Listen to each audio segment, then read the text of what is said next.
Oi pessoal, como vão? Espero que estejam bem e escrevendo bastante. Aqui é a Michelle Bran e hoje nós vamos ter um plantão da treta que, olha, 200% de chances de cancelar todo mundo de uma vez só, mas é um tema altamente necessário. Vamos conversar um pouquinho sobre temas polêmicos e se não nos tirarem daqui aos tapas antes, vamos também dar umas diquinhas de como abordar melhor certas temáticas na sua história. Então fica por aí até o final que hoje eu, a Diana, a Gabriela e o Felipe vamos ser cancelados de novo, né? Todo dia um 7-1 diferente aqui.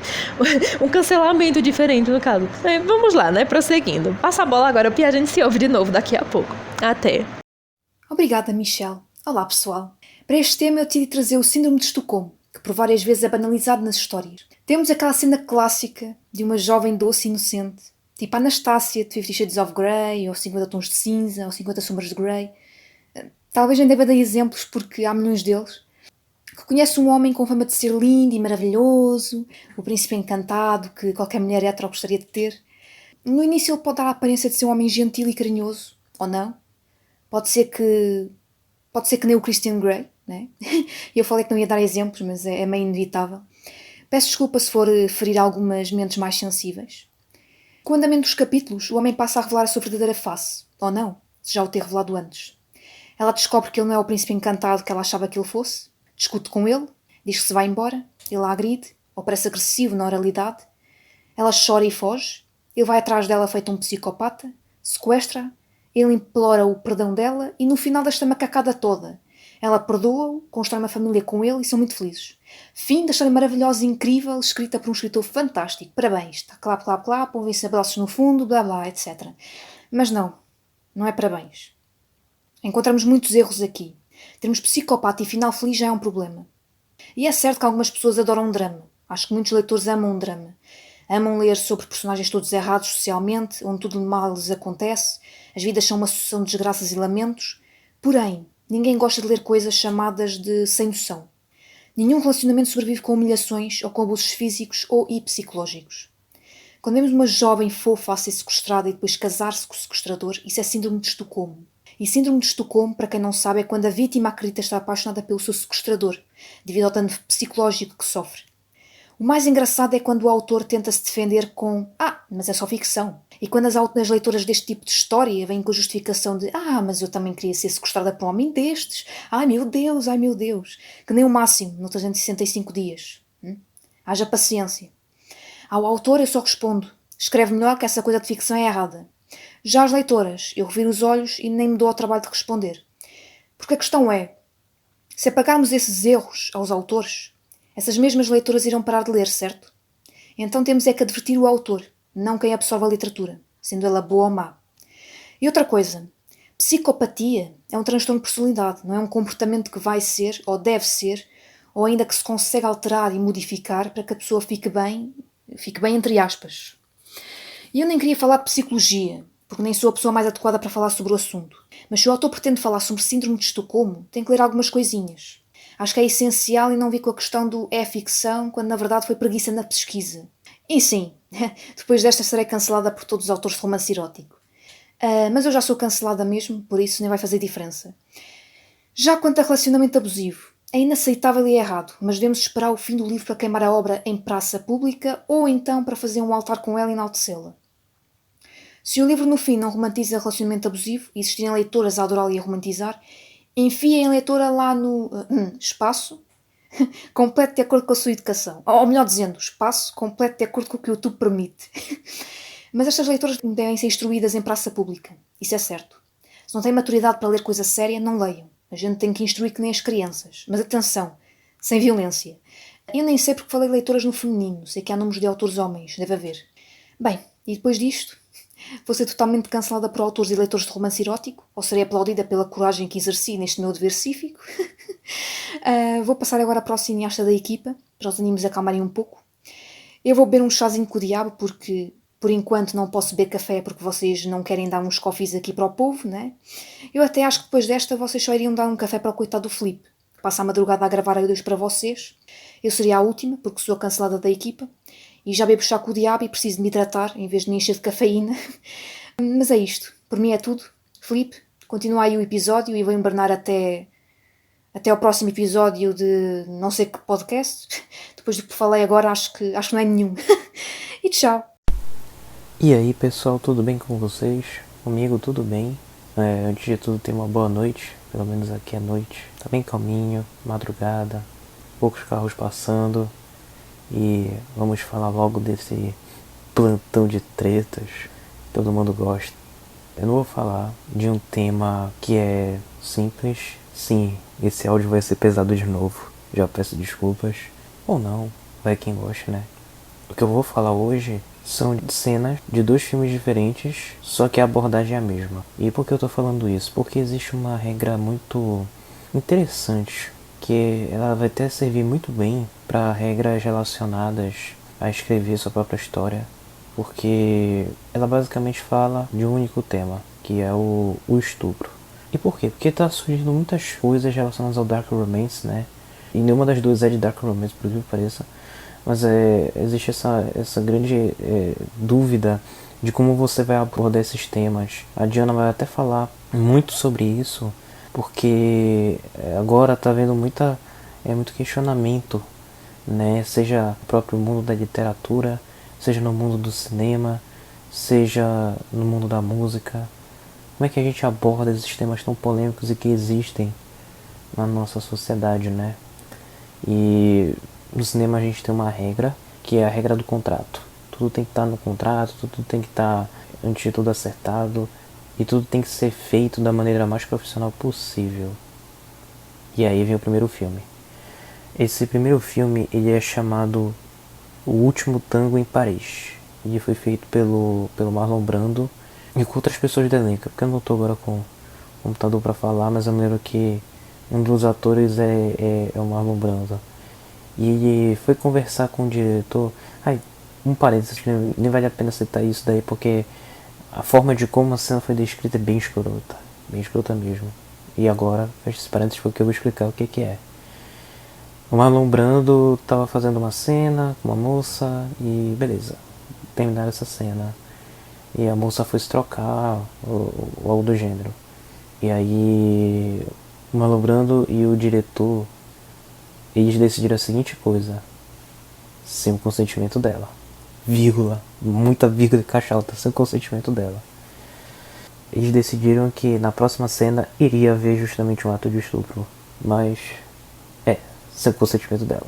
Então o que aconteceu? Eles fizeram a cena, o Marlon Brando deitou nela, ele simplesmente, na verdade, deitou não, ele caiu em cima dela, forçou ela a ser jogada no chão, cometeu esse ato. E a cena parece que foi única, foi um take único, mas ainda assim foi algo bem traumático. Anos depois essa atriz foi falando em algumas entrevistas que isso foi um dano permanente para ela, por causa que foi sem o consentimento dela, né? Então, o que acontece é que o Marlon Brando disse que nunca mais ia fazer uma cena desse tipo, porque sabia que estava fazendo algo errado. E esse filme hoje ele é praticamente proibido de ser mostrado. E que originou essa regra de que tudo tem que estar no contrato, o que vem como consequência do segundo filme que eu vou falar. Posto essa regra, posto todo o tratamento que deveria ser feito, existiu um filme lá nos anos 2000, eu acho que é 2013, 2004, se não me falha a memória. Ele é chamado Irreversível. Eu vou me atentar especificamente a uma cena em que o ator, ele é o mesmo ator de A Bela e a Fera, só que francês. Mas eu vou pegar logo o nome dele aqui. Tá, ele é de 2003, sei lá. É o Vincent Cassel. Vincent Cassel e a esposa dele, que é a Monica Bellucci, eu não me lembro.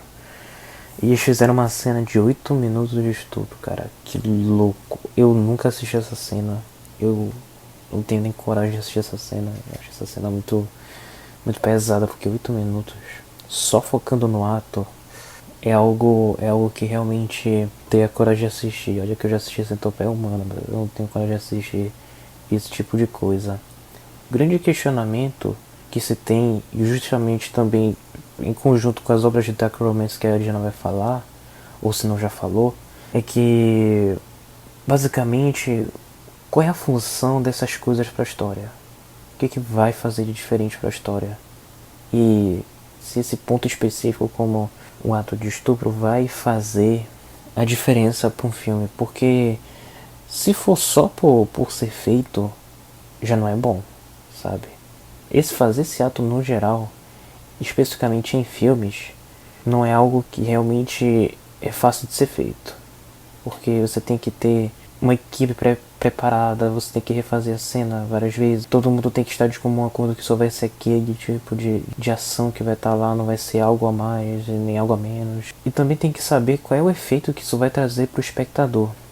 E qual é o efeito que isso vai impactar na própria história. Porque eu já vi filmes com outros tipos de tema e com outros tipos de abordagem, e até mesmo histórias com outros tipos de abordagem, né, de livro que eu quero dizer, que não precisou incluir a cena, essa determinada cena. Não precisou colocar esse tipo de situação para a pessoa, para o leitor, para o espectador. A forma de como foi subentendido essa parte da história já ficou claro para a pessoa o que aconteceu.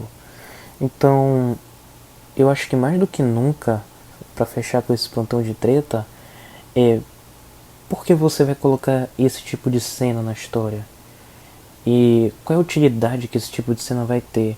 Porque, querendo ou não, a gente tem que imaginar a seguinte coisa, que a nossa sociedade é uma sociedade que, além de ser misógina, é uma sociedade que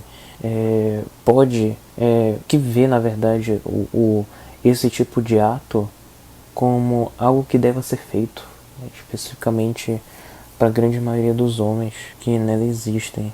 Então é algo bem difícil, sabe? É algo que pode estimular, é algo que pode ser nocivo para uma pessoa que já passou por isso, que vai assistir esse tipo de filme. Pode esquecer até o tema. Pronto, me lembrei. Pode até trazer gatilho para a pessoa. Quer dizer, a gente chama no Brasil de gatilho, não sei quanto em Portugal. Mas a gente chama de gatilho quando a pessoa vai justamente assistir uma cena e de repente vem a memória do que ela passou e aí ela começa a passar mal e tudo mais. Então, esse tipo de ato dentro de uma história, ele deve ser bem pensado. Pelo menos, no mínimo, ele deve ser bem pensado. No máximo, pra quê? Deixa subentendido porque é melhor, de verdade. Se você colocar, por exemplo, desse filme Irreversível 8 minutos, cara, isso esgota o espectador, tanto que eu nunca assisti. Eu nunca assisti mesmo. Porque, imagina, cara, 8 minutos, uma sessão de tortura, é algo que realmente deve ser muito bem pensado para quando você for colocar isso na sua história. Não é algo que eu vou colocar tal cena aqui e tudo mais, eu vou colocar tal cena de estupro e vai todo mundo ficar impactado. Vai realmente ficar impactado. Uma pessoa pode ter um gatilho, uma pessoa pode ter um estímulo, e isso pode ser muito prejudicial, querendo ou não. Então, muitas histórias hoje, sejam elas ditas pelos filmes, pela música, pelos livros, elas estão sendo muito repensadas nesse sentido. No sentido do relacionamento abusivo, no sentido da questão da misoginia, do preconceito. Então, é algo a ser realmente muito debatido. Mas enfim, me diga aí o que você acha, meus caros ouvintes. O que vocês concordam com esse tipo de coisa, vocês discordam? Comentem aí, me digam a opinião de vocês, porque é um tema muito polêmico, não tem certo ou não tem errado, mas tem causa e tem consequência. Enquanto isso, vocês escutam o barulho da potoca passando. Eita! Mas é isso aí, é normal. Espero que tenham gostado. Muito obrigado por me escutarem. Tenham uma boa noite. Ou tenham um bom dia, uma boa tarde. Agradeço novamente. E é isso aí. Obrigadão. Olá, amigos e amigas. Bom dia, boa tarde, boa noite. Eu venho a voz nessa manhã chuvosa de sexta-feira para ser cancelada novamente. Porque eu sou da linha do... é só ficção. Calma. Vamos por partes. Eu acho que todas as coisas são válidas de serem escritas, boas ou não, assuntos saudáveis ou não. Até porque as coisas ruins que acontecem no mundo real não vão parar de existir, não vão parar de acontecer se as pessoas pararem de falar sobre. Muito pelo contrário. Eu vejo alguns momentos em histórias extremamente válidos para mostrar um ponto.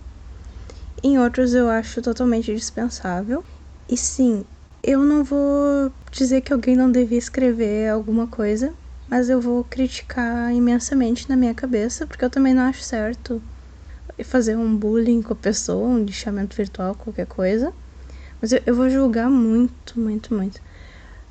É uma questão que eu falei no primeiro filme daqui, sobre a gente pensar um pouco no que vai escrever, pensar um pouco em geral e pensar no que lê.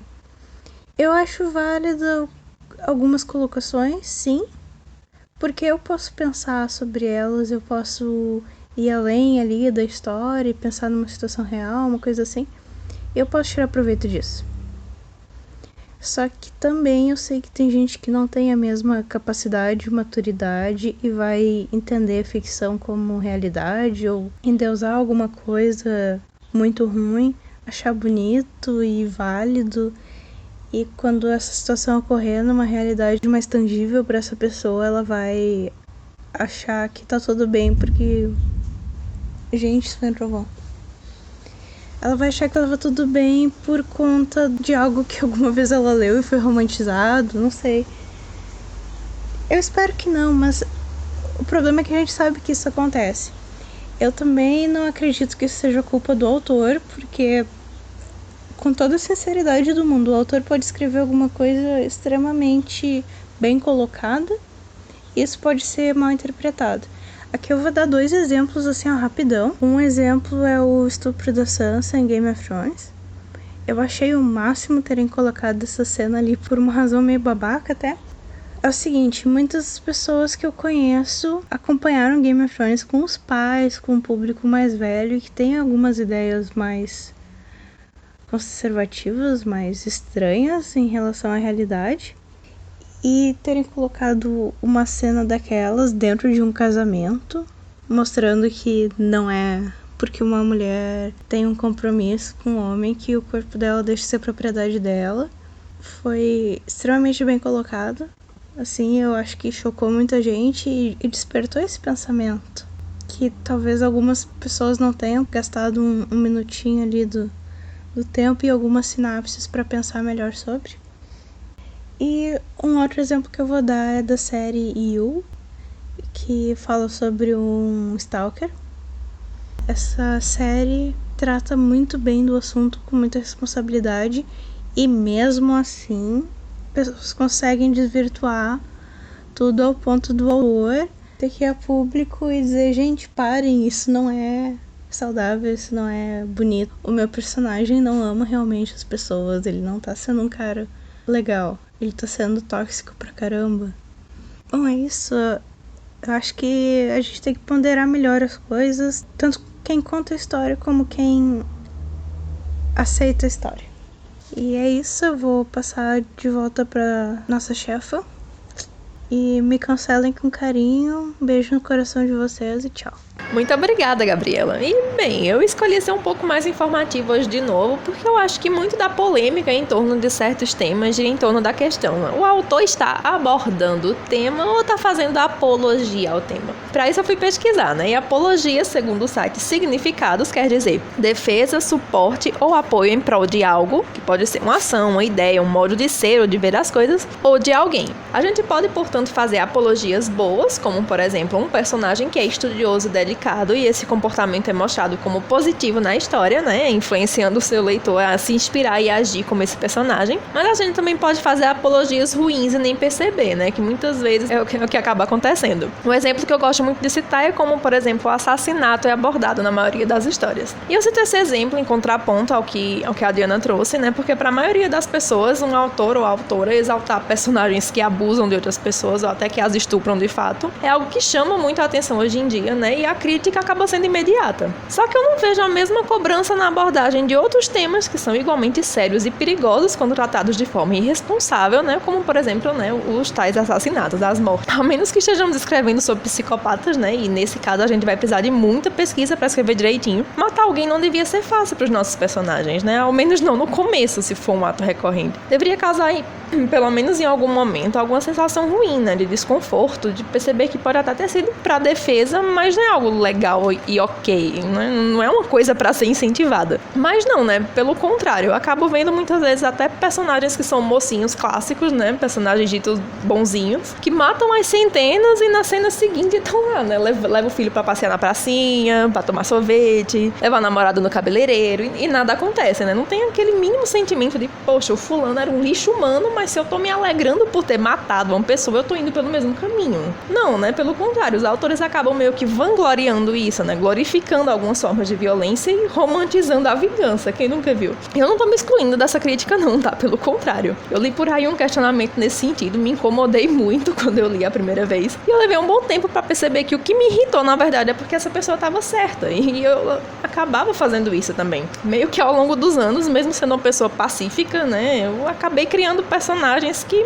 matavam sem nenhuma consequência negativa. Alguns eram até verdadeiras máquinas de matar e não ficavam com nenhum peso na consciência, nem depois da primeira morte, né? Nem quando eles começaram a fazer isso. Eu comecei a perceber também ao longo do tempo que não era só eu, né? Meio que parecia que a sociedade inteira passou a banalizar alguns tipos de violência, né? Nós brasileiros, pelo menos, a gente mora num país em que acontecem 64 mil homicídios por ano. Pessoas matam as outras por causa de ninharias ou após uma discussão super boba. A gente vê uma pessoa morrer no meio de uma loja, ser coberta com um bando de guarda-chuva e o pessoal continua trabalhando, vende, compra, como se nada tivesse acabado de acontecer, gente. Ao longo do tempo a gente foi deixando de ser humano, né? De ter empatia uns pelos outros de verdade. Muita gente só se importa, né? Só finge que se importa pra estar sinalizando de virtude. A prova disso é a quantidade de gente que passa o ano inteiro destruindo o psicológico alheio, aí chega setembro e coloca fitinha amarela no perfil e abre inbox pra desabafos. Se eu não me importo com a pessoa que tá do meu lado, né? Com alguém que realmente tá aqui, como é que a gente vai se importar com pessoa que nem existe, né? Essa banalização da violência na ficção acaba sendo um mero reflexo do que rola na vida real, né? Nesse mundinho cão que a gente vive, ou melhor, sobrevive, dependendo de onde vocês moram, eu nem sei como é que vocês conseguem, mas a gente tá vivendo um claro processo de desumanização dos outros, né? Das outras pessoas. E meio que isso faz com que o nosso ódio pelo que as outras pessoas muitas vezes pensam ou representam, eles se tornem não só compreensíveis, como algo justificável. E isso não deveria acontecer. Não numa sociedade saudável, pelo menos. E outro problema, agora saindo desse campo mais filosófico e indo para o campo técnico da escrita, a consequência mais óbvia disso é que a maioria das histórias termina ficando rasa, né? Porque os personagens não sentem nada em nenhum momento. Nessa jornada de estar reescrevendo histórias antigas, né, minhas, que eu tô aí, me engajei nisso há um tempo, eu redescobri uma história antiga minha, que a protagonista é uma assassina de aluguel e não contente, ainda vive um relacionamento 500% abusivo com seu agenciador, e eu comecei a perceber com o passar dos capítulos que a trama estava muito sem sal. Por quê, né? Porque o que essa personagem dizia, que queria sair daquela vida, ter uma rotina normal, e o que ela acabava fazendo de fato não batiam. Numa cena ela tava lá matando todo mundo e depois que aquilo acabava ficava ok. No capítulo seguinte ela tava, sei lá, fazendo as unhas. Abordei esse tema assim, mas não da forma como eu realmente gostaria. Não, hoje pensando melhor, eu estou tentando fazer de uma forma totalmente diferente, porque eu acho que abordar o tema de uma forma responsável, né, principalmente violência, seja ela física, psicológica ou sexual, implica em tentar entender um pouco como é que isso acontece na prática, né, como as pessoas que estão envolvidas se sentem a respeito daquilo. E explorar bem essa dimensão psicológica das personagens envolvidas é justamente o que vai dar brilho ao seu trabalho, justamente o que vai te tirar dessa zona dos que podem cair na linha da apologia e colocar no campo dos que discutem esse tema de forma profunda e séria. É claro que também isso vai depender do tema, né? Tem coisas que a gente não pode mostrar do ponto de vista do vilão, né? Justificando as ações deles, no máximo tentando explicar algumas coisas, né? Porque é que ele age como age. E aqui vamos abrir um parêntese, né? Pra lembrar que explicar é só dizer os motivos de algo acontecer, tá? Por exemplo, o fulano é violento porque ele viveu em uma família que os pais se agrediam com frequência. Isso é explicação, é dizer por que ele é dessa forma. E já justificar é tornar isso justo, tornar isso certo. Ou seja, por exemplo, eu digo que esse mesmo fulano cresceu em um contexto violento e aí tá ok ele ser assim e causar mal a outras pessoas. Ainda usando esse exemplo, a gente pode dizer que no primeiro caso, né, o da explicação, a gente dá uma camada a mais pra esse personagem.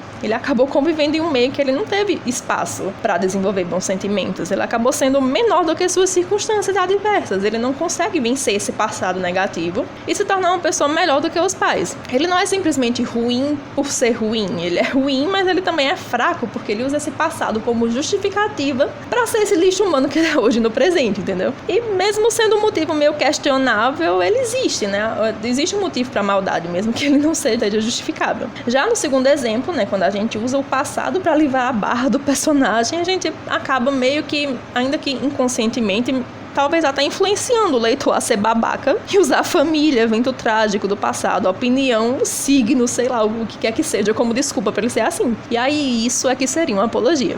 Então, ficou clara aqui a diferença, pessoal? Acho que sim, mas vamos retomar um pouco, né? Uma coisa é você humanizar o personagem, né? Mostrar os acertos e os erros, porque que ele erra, enfim. Outra bem diferente é você passar pano pros erros, né? Afinal, não é porque uma pessoa tem um passado trágico que isso dá desculpa pra ele estar infernizando a vida dos outros. Muitos personagens passam por barras pesadíssimas e nem por isso todos os personagens da história são vilões, né? E por fim, né, antes que eu acabe fazendo um TCC oral de novo, já que a gente começou tratando do tema de abuso, estupro, se é apologia, se não é, eu queria deixar aqui com vocês 2 exemplos de séries que abordaram essa temática com vítimas do mesmo gênero, tá? Pra ninguém dizer depois, sei lá, que eu tô fazendo alguma falsa simetria ou alguma comparação injusta, mas de uma forma que, mesmo uma delas tendo críticas negativas, eu acho que foi uma representação ok, e outra que foi completamente desastrosa, né? Então, vamos lá. Vamos começar por Outlander, né? A série do canal Starz, que é a adaptação da série de livros A Viajante do Tempo, da Diana Gabaldon. Eu só assisti até a 3ª temporada, mas na primeira temporada da série, eu vou falar da série porque foi o que eu vi mais, na primeira temporada da série, o Jamie, marido da Claire, que é a protagonista da história, ele é preso e após uma série de acontecimentos, que eu não vou estar detalhando aqui pra não estar dando muito spoiler pra vocês, ele é estuprado pelo Jack Randall, que é o grande vilão, assim,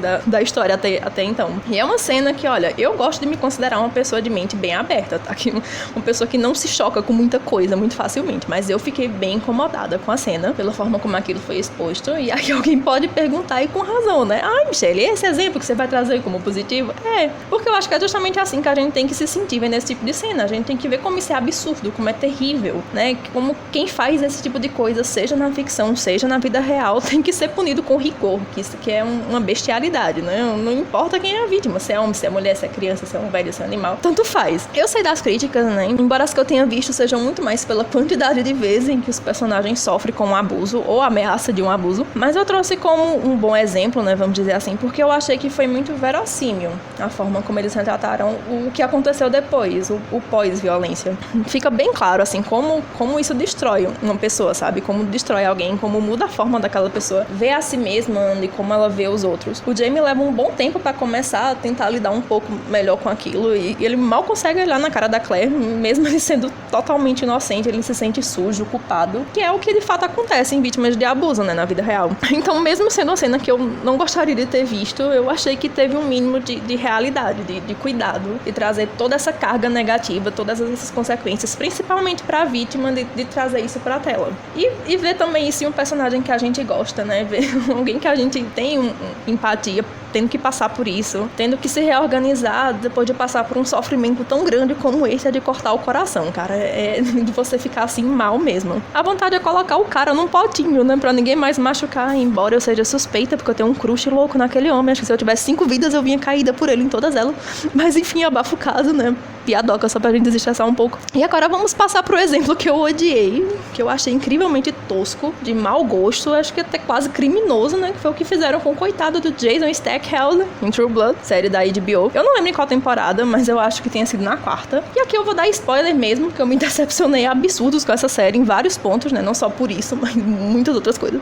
Eu realmente não quero que vocês vejam, então eu vou economizar o tempo de vocês. Enfim, em dado momento o Jason, ele também é preso, né, mas por uma comunidade de seres híbridos de humanos com panteras dessa vez. E por algum motivo que eu não lembro, sinceramente, eu não consigo lembrar uma razão, eles estavam com baixos índices de natalidade. Então eles precisavam que aquelas mulheres que estavam em idade fértil, né, naquela comunidade, elas ficassem grávidas o mais rápido possível pra dar continuidade ao grupo, né? E aí eu não preciso detalhar o que acontece. Amarraram esse coitado na cama, deram algo pra ele tomar, né, e se motivar prosseguir com aquilo ali, se é que vocês me entendem. E aí a mulherada vai lá e faz fila pra desfrutar. Pelo que eu me lembro, no começo ele até curtiu um pouco, né? Ele se animou, mas depois ele começou a querer parar. E a coisa só vai piorando, né? Começa ruim, o conceito começa ruim, só vai piorando. Porque pra quem tá vendo, pelo menos pra mim, ficou parecendo que aquelas mulheres estavam vendo as tentativas deles de parar, de sair daquela ali, de escapar daquela situação como uma piada.